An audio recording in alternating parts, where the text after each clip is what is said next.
great putters to me make great putts in the clutch. If anybody make putts on the putting green, great putters make putts when they need them the most. And I just think that the guys who putt the best, they don't have a lot of conscious thought interrupting the fluidity of their motion.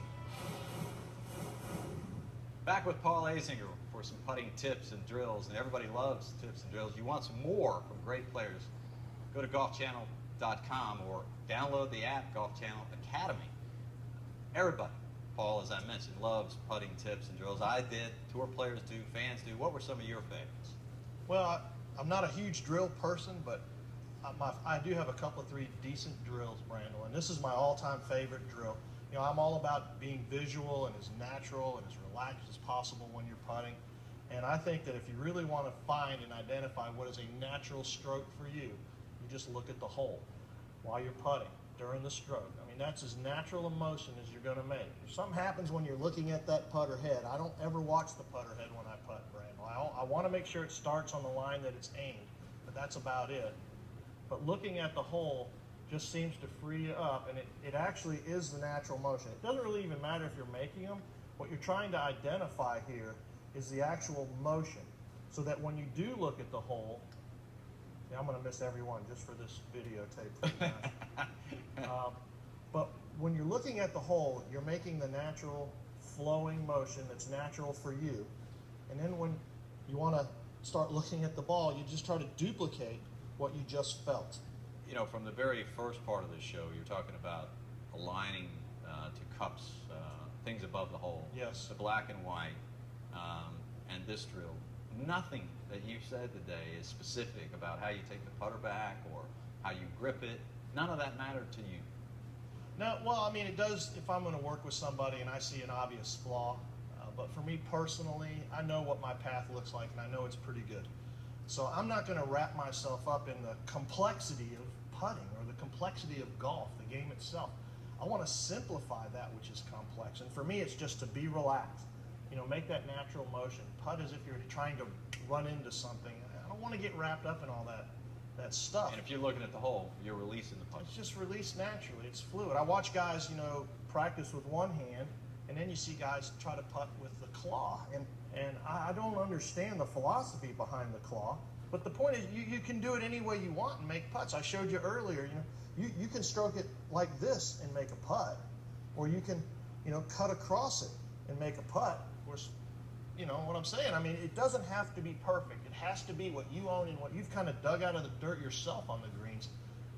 And another drill I see players do from time to time, they'll put 2 tees, one on either side of the golf. Well, Tiger does this doing? a lot too. You know, we keep referencing Tiger. I think he's clearly the greatest putter. I think he's the greatest putter of all time. He and Jack, because they've won the most tournaments, so they've made the more putts, you know, when they had to make them. And what Tiger does a lot is he uses these tees for direction. I put them pretty far apart because I want to be able to get my putter head to fit through those 2 tees when I practice. You know, it doesn't matter what the stance looks like. You try to get your putter to go between those 2 tees. The better you get, the closer you can put those tees together. You know, the ball still fits through there, and the better you get, the closer you can put the tees together. And if you have any flaw, obviously it's going to show up. If you're hitting it, if you're hitting the back tee, then you would. And your old coach John Redmond used to talk about how important exaggeration was to overcome a flaw. So if somebody's hitting that back tee, then they would try to almost feel like they're moving out on the stroke. Well, you could actually add a couple tees this direction too, Brandel, you know, to get your path, and have a couple tees going this direction as well. You know, Suddy was big on trying to putt between tees, Dr. Jim Suddy. But yeah, if you're hitting the tees, you know, just make them a little farther apart. Give yourself some room. The last thing you want to do is practice and yourself right out of any confidence at all. You know, the idea is to practice with a purpose. And why did you go to the belly putter? I went to the belly because I got it fluked on it. 1999, right? Yeah, I was walked around the pro shop. A guy had a putter that was built to go in the chest. And before anybody tried it on tour? No one had ever tried a belly putter to my knowledge. Yeah. And this guy was shorter than me, and his belly putter fit right in my belly button. And I just started hitting putts. I knew that the best putters, the handle pointed at their belly button throughout the stroke. I locked that thing in my belly button and walked outside that pro shop and made everything I looked at really for months on end. I ended up leading the tour in putting the first year I used it, which was 2000. I won the Hawaiian Open by 7 shots, and there were belly putters everywhere after that.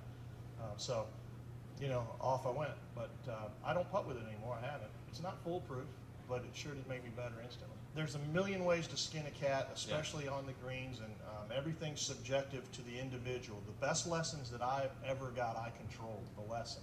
And so I would encourage you, if you're getting a putting lesson, you control the lesson. Ask questions, and you know, ask questions that are relative to what you're feeling or what you don't understand. The player getting the lesson controls whether it's a good lesson or a poor lesson. And you control this show, Paul. Maybe so much so that you folks haven't really noticed the barrel in the background. Maybe you have. Maybe you've just been too enthralled with